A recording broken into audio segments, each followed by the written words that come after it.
tous! Dans le point méthodologique d'aujourd'hui, on va voir comment déterminer la charge d'un peptide selon le pH du milieu dans lequel il se trouve. On va commencer avec quelques rappels très simples. Un peptide, c'est un enchaînement d'acides aminés. Chaque acide aminé va changer de charge selon le milieu dans lequel il se trouve. Seuls les groupements qui sont sur la chaîne latérale sont ionisables parce que les autres groupements de la chaîne principale sont impliqués dans les liaisons.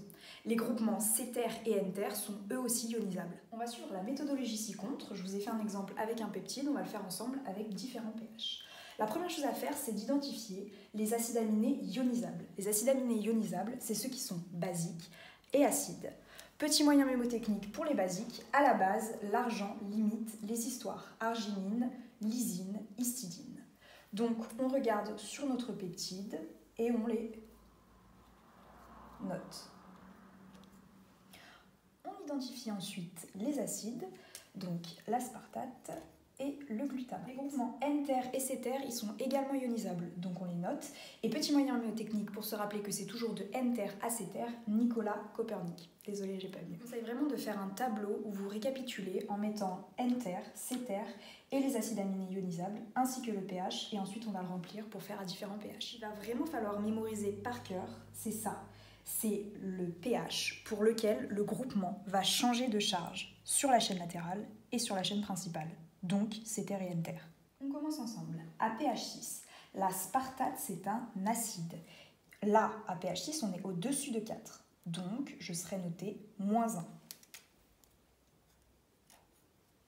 La lysine, c'est un basique. Là, à pH 6, on est en dessous de 10. Donc, je suis +1.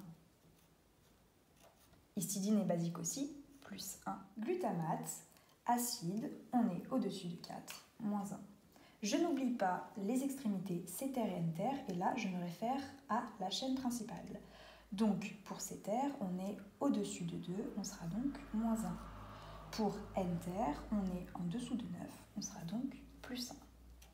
On n'oublie pas de faire le total, donc ce peptide ne sera pas chargé. On fait la même chose pour un pH de 12, donc l'aspartate sera au-dessus de 4, donc toujours -1.